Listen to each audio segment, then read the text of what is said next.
بسم الله الرحمن الرحيم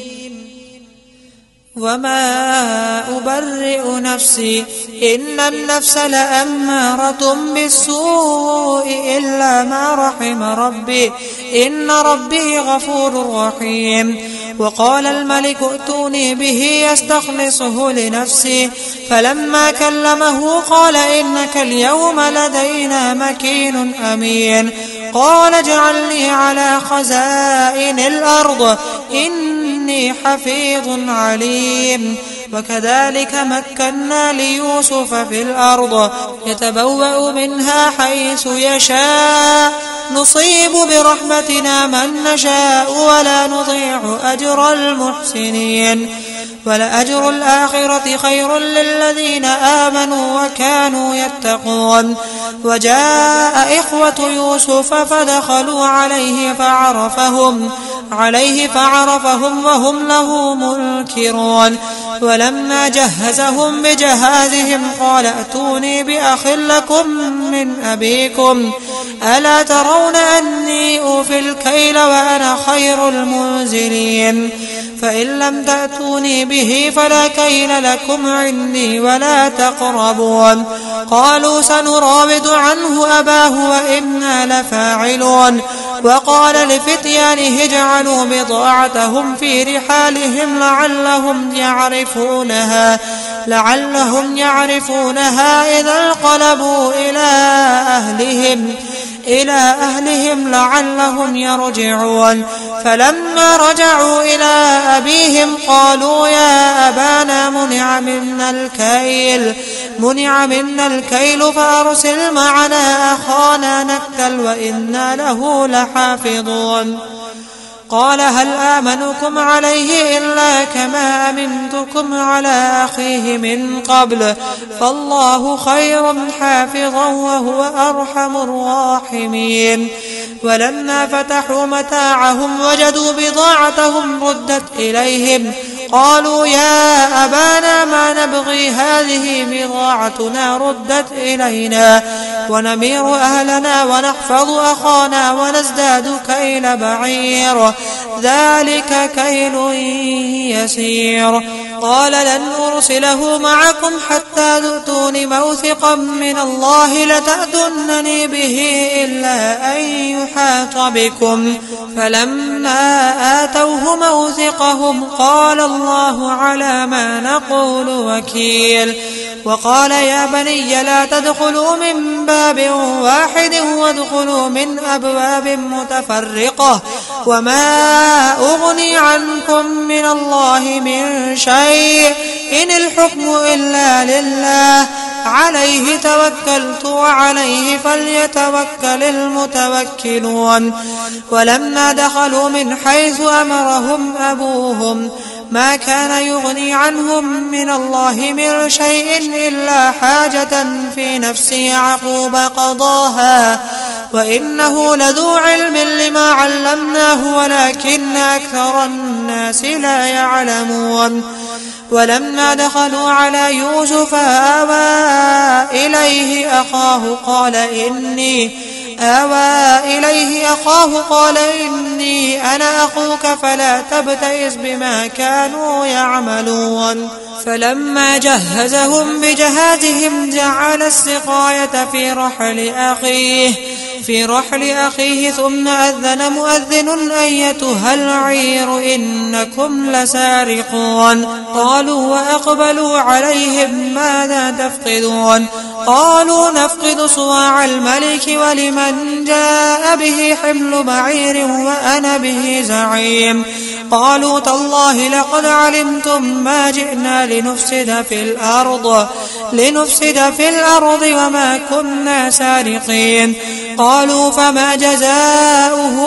إن كنتم كاذبين. قالوا جزاؤه من وجد في رحله فهو جزاؤه كذلك نجزي الظالمين. فبدأ بأوعيتهم قبل وعاء أخيه ثم استخرجها من وعاء أخيه كذلك كدنا ليوسف ما كان ليأخذ أخاه في دين الملك إلا أن يشاء الله نرفع درجات من نشاء وفوق كل ذي علم عليم. قالوا إن يسرق فقد سرق أخ له من قبل فأسرها يوسف في نفسه ولم يبدها لهم قال أنتم شر مكانا والله أعلم بما تصفون. قالوا يا أيها العزيز إن له أبا شيخا كبيرا فخذ أحدنا مكانه إنا نراك من المحسنين. قال معاذ الله أن نأخذ إلا من وجدنا متاعنا عنده إنا إذا لظالمون. فلما استيأسوا منه خلصوا نجيا قال كبيرهم ألم تعلموا أن أباكم قد أخذ عليكم موثقا من الله ومن قبل ما فرطتم في يوسف فلن أبرح الأرض حتى يأذن لي أبي أو يحكم الله لي وهو خير الحاكمين. ارجعوا إلى أبيكم فقولوا يا أبانا إن ابنك سرق وما شهدنا إلا بما علمنا وما كنا للغيب حافظين. واسأل القرية التي كنا فيها والعير التي أقبلنا فيها وإنا لصادقون. قال بل سولت لكم أنفسكم أمرا فصبر جميل عسى الله أن يأتيني بهم جميعا إنه هو العليم الحكيم. وتولى عنهم وقال يا أسفا على يوسف وابيضت عيناه من الحزن فهو كظيم. قالوا تالله تفتأ تذكر يوسف حتى تكون حرضا أو تكون من الهالكين. قال إنما أشكو بثي وحزني إلى الله وأعلم من الله ما لا تعلمون. يا بني يذهبوا فتحسسوا من يوسف وأخيه ولا تيأسوا من روح الله إنه لا ييأس من روح الله إلا القوم الكافرون. فلما دخلوا عليه قالوا يا أيها العزيز مسنا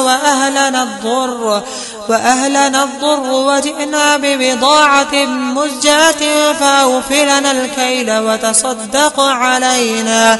إن الله يجزي المتصدقين. قال هل علمتم ما فعلتم بيوسف وأخيه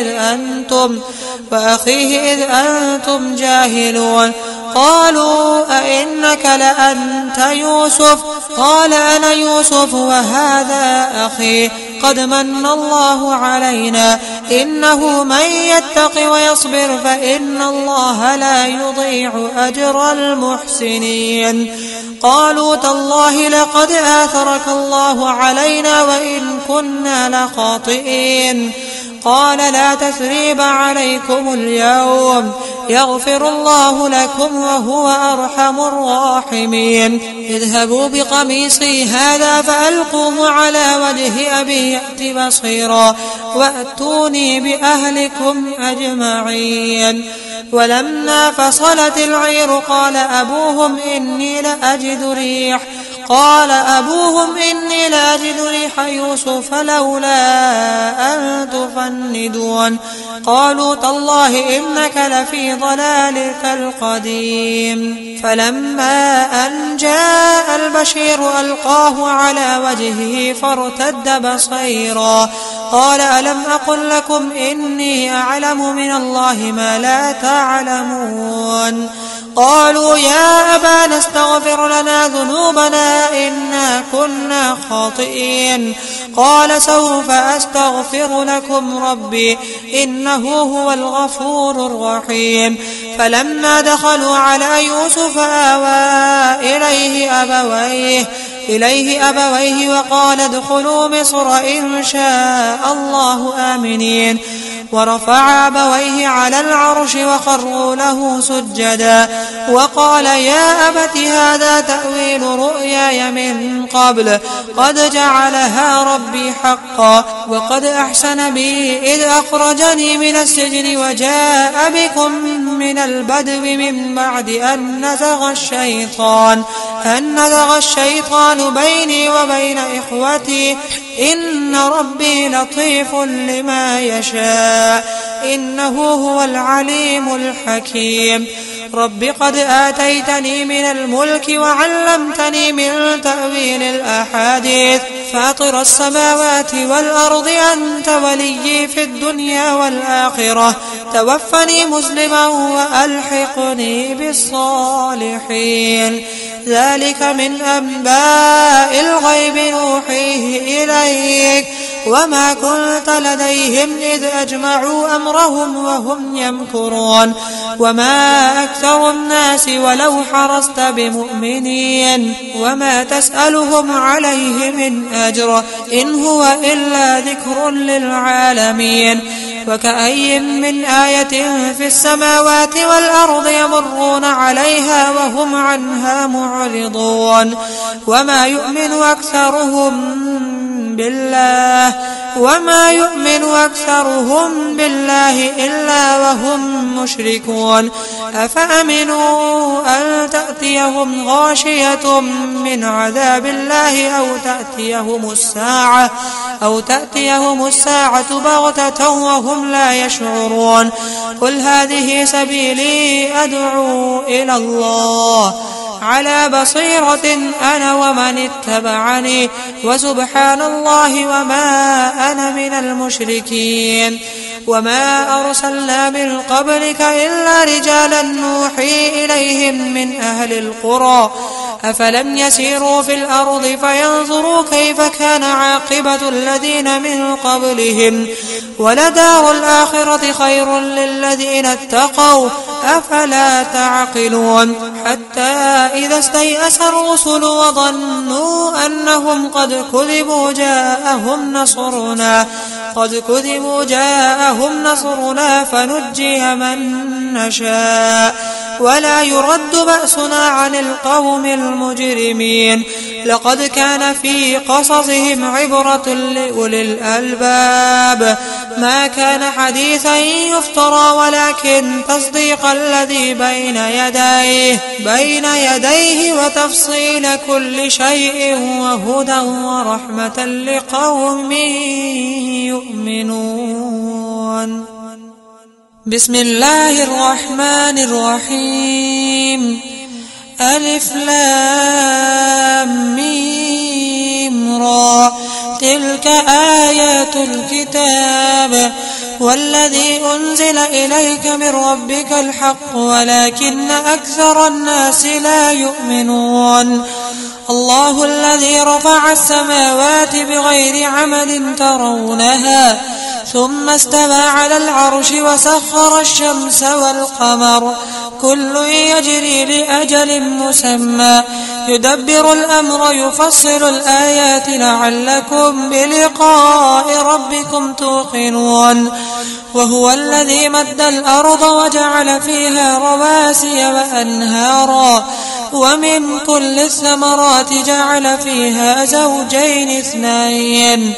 فيها زوجين اثنين يغشي الليل النهار إن في ذلك لآيات لقوم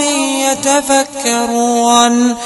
وفي الأرض قطع متجاورات وجنات من أعناب وزرع ونخيل صنوان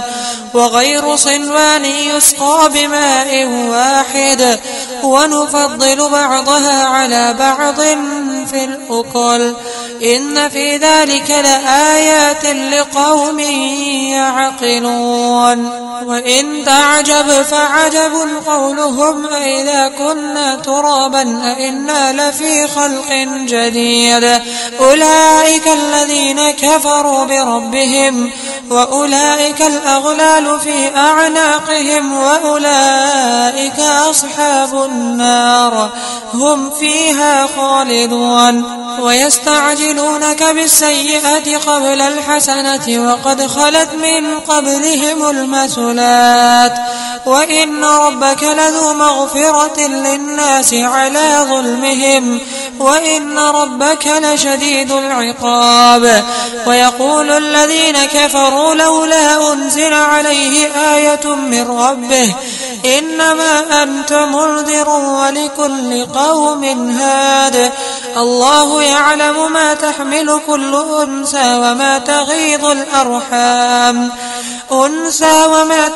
الأرحام وما تزداد وكل شيء عنده بمقدار عالم الغيب والشهادة الكبير المتعال سواء منكم من أسر القول ومن جهر به ومن هو مستخف بالليل وسارب بالنهار له معقبات من بين يديه ومن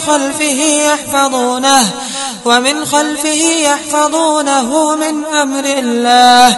إن الله لا يغير ما بقوم حتى يغيروا ما بأنفسهم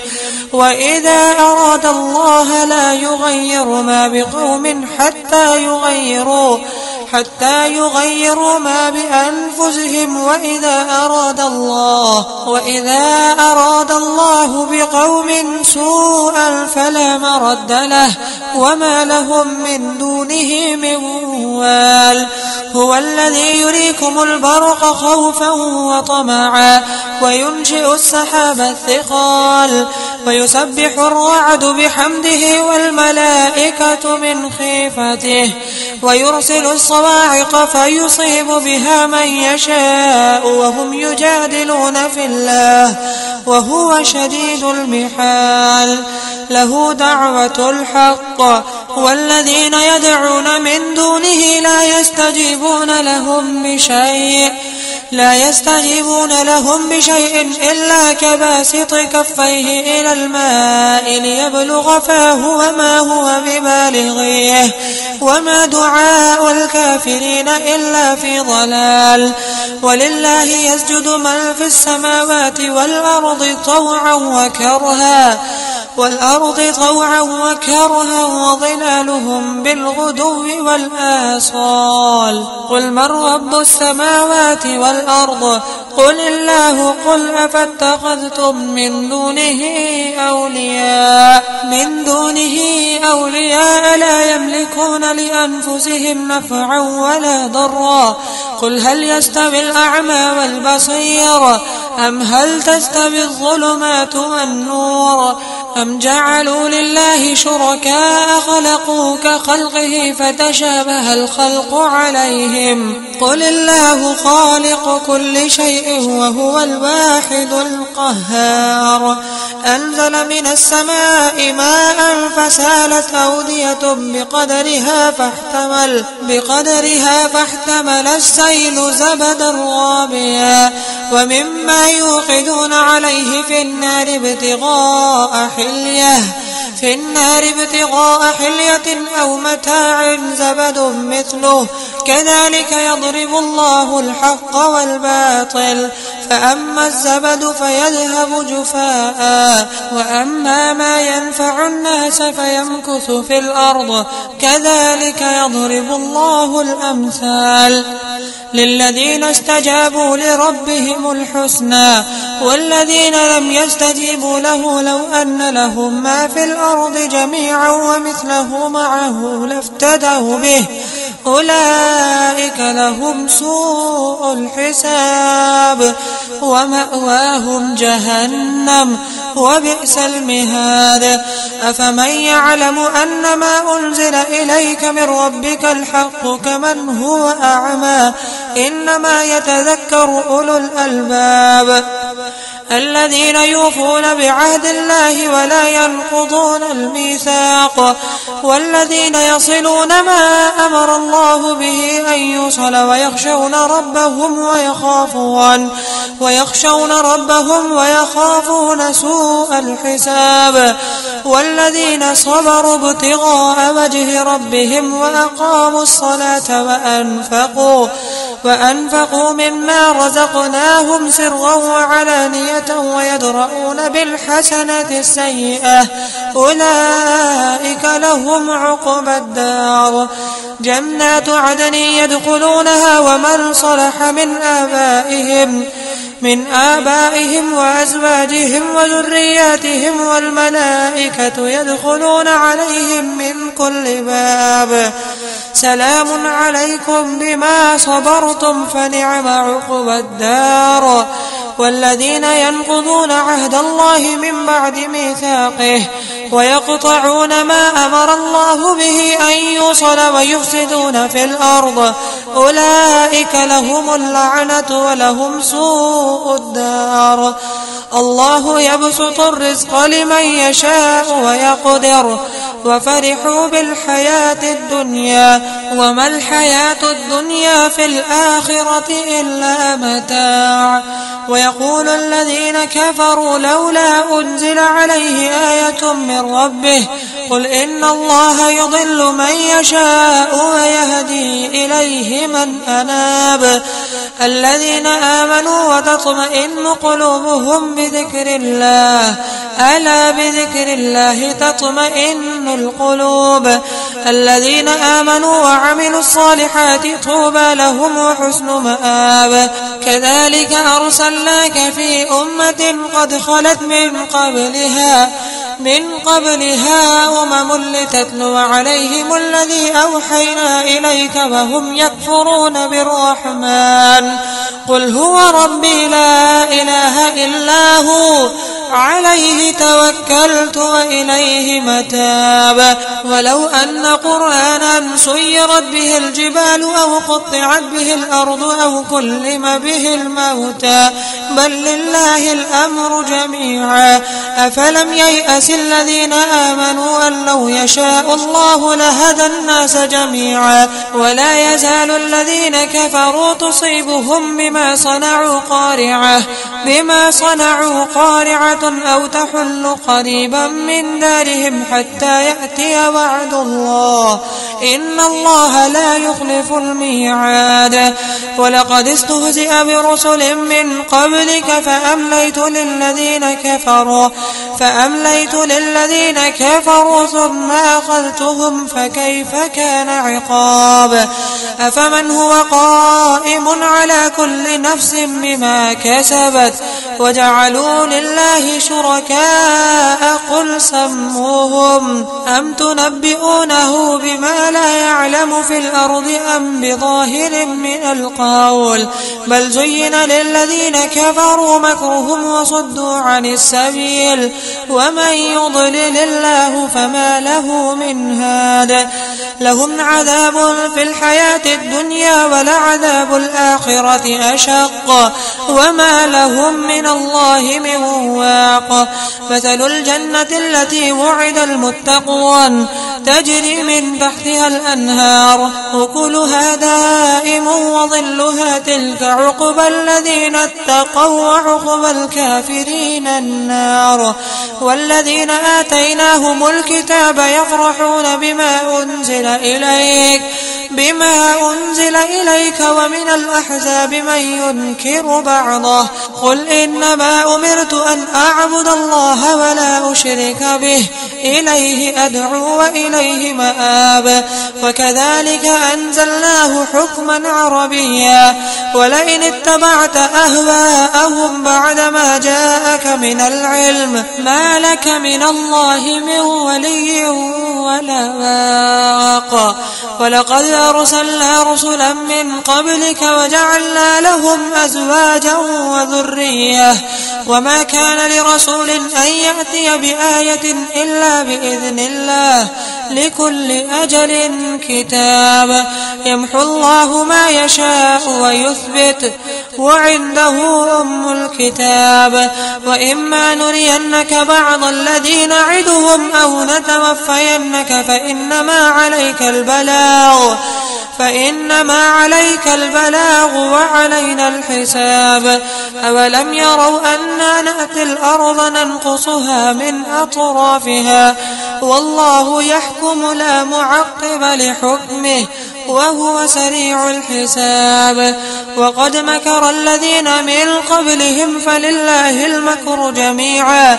يعلم ما تكسب كل نفس، وسيعلم الكفار لمن عقب الدار. ويقول الذين كفروا لست مرسلا، قل كفى بالله شهيدا بيني وبينكم ومن عنده علم الكتاب. بسم الله الرحمن الرحيم. ألف لام را. كتاب أنزلناه إليك لتخرج الناس من الظلمات إلى النور بإذن ربهم إلى صراط العزيز الحميد. الله الذي له ما في السماوات وما في الأرض، وويل للكافرين من عذاب شديد.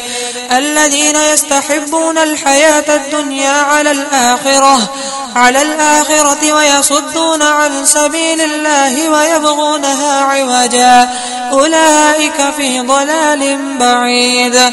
وما أرسلنا من رسول إلا بلسان قومه ليبين لهم، فيضل الله من يشاء ويهدي من يشاء، وهو العزيز الحكيم. ولقد أرسلنا موسى بآياتنا أن أخرج قومك من الظلمات إلى النور وذكرهم بأيام الله، إن في ذلك لآيات لكل صبار شكور.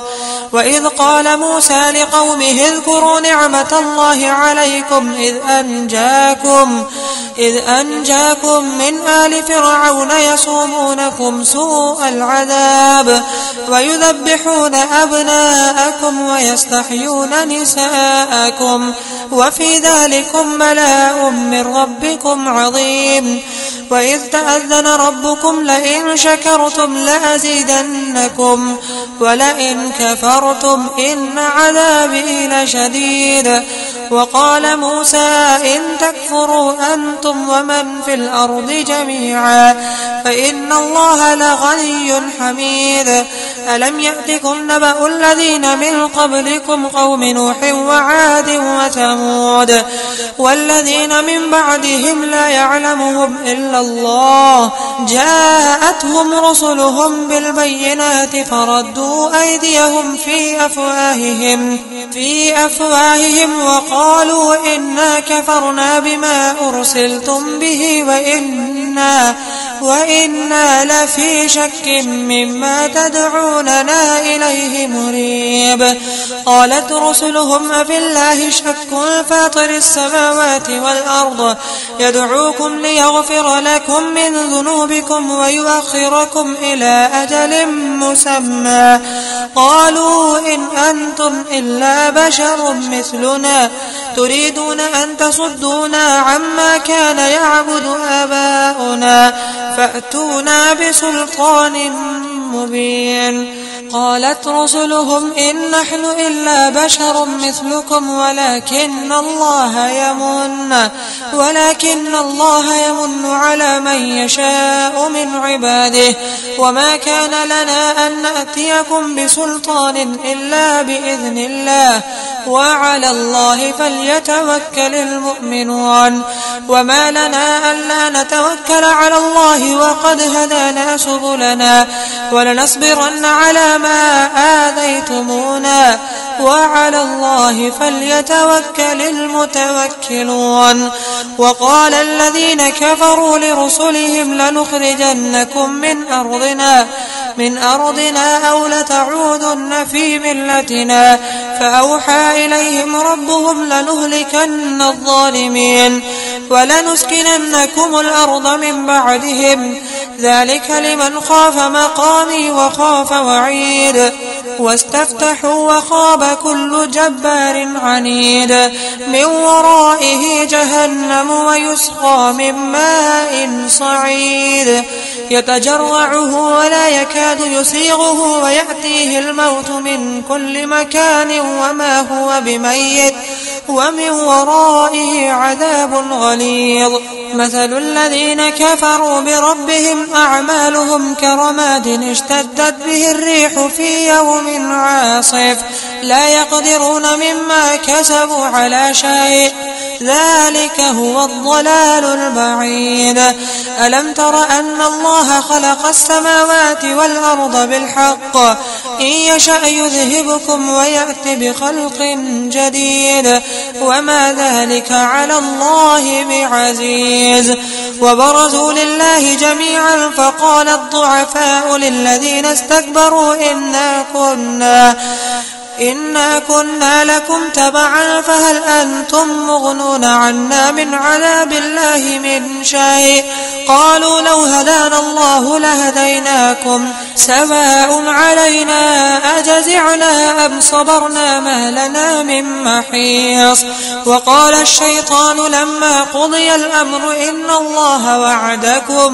إن الله وعدكم وعد الحق ووعدتكم فأخلفتكم وما كان لي عليكم من سلطان إلا أن دعوتكم فاستجبتم لي فلا تلوموني ولوموا أنفسكم ما أنا بمصرخكم وما أنتم بمصرخي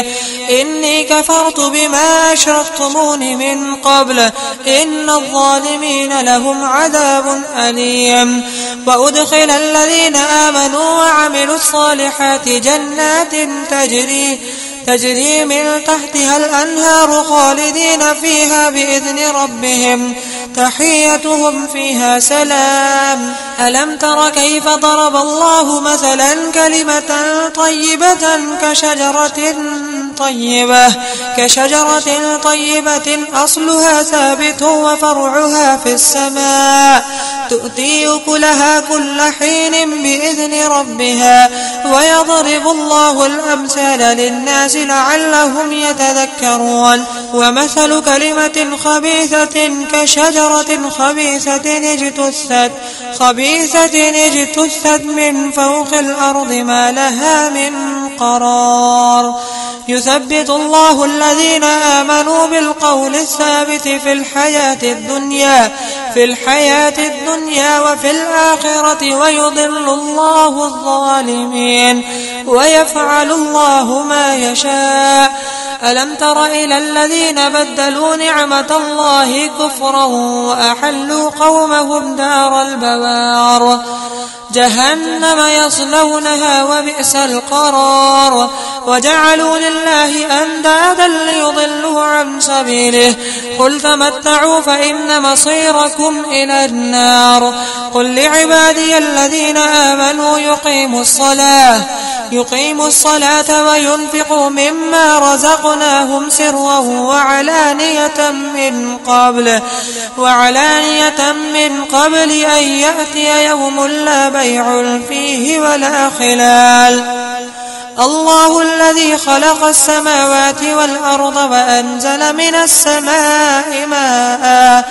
وأنزل من السماء ماء فأخرج به من الثمرات رزقا لكم وسخر لكم الفلك لتجري في البحر بأمره وسخر لكم الأنهار وسخر لكم الشمس والقمر دائبين وسخر لكم الليل والنهار وآتاكم من كل ما سألتموه وإن تعدوا نعمة الله لا تحصوها إن الإنسان لظلوم كفار وإذ قال إبراهيم رب اجعل هذا البلد آمنا وجنبني وبني أن نعبد الأصنام رب إنهن أضللن كثيرا من الناس فمن تبعني فإنه مني ومن عصاني فإنك غفور رحيم ربنا إني أسكنت من ذريتي بواعد غير ذي زرع عند بيتك المحرم ربنا ليقيموا الصلاة فاجعل أفئدة من الناس تهوي إليهم وارزقهم من الثمرات لعلهم يشكرون ربنا إنك تعلم ما نخفي وما نعلن وما يخفى على الله من شيء في الأرض ولا في السماء الحمد لله الذي وهب لي على الكبر إسماعيل وإسحاق إن ربي لسميع الدعاء رب اجعل لي مقيم الصلاة ومن ذريتي ربنا وتقبل دعاء ربنا اغفر لي ولوالدي وللمؤمنين يوم يقوم الحساب ولا تحسبن الله غافلا عما يعمل الظالمون إنما يؤخرهم ليوم تشخص فيه الأبصار مهطعين مقنعي رؤوسهم لا يرتد إليهم طرفهم وأفئدتهم هواء وأنذر الناس يوم يأتيهم العذاب فيقول الذين ظلموا ربنا أخرجنا إلى أجل قريب نجب دعوتك ونتبع الرسل أولم تكونوا أقسمتم من قبل ما لكم من زوال وسكنتم في مساكن الذين ظلموا أنفسهم وتبين لكم كيف فعلنا بهم وضربنا لكم الأمثال وقد مكروا مكرهم وعند الله مكرهم وإن كان مكرهم لتزول منه الجبال فلا تحسبن الله مخلف وعده رسله إن الله عزيز ذو انتقام يوم تبدل الأرض غير الأرض والسماوات وبرزوا لله الواحد القهار وترى المجرمين يومئذ مقرنين في الأصفاد سرابيلهم من قطران وتغشى وجوههم النار ليجزي الله كل نفس ما كسبت إن الله سريع الحساب هذا بلاغ للناس ولينذروا به وليعلموا أنما هو إله واحد وليذكر أولو الألباب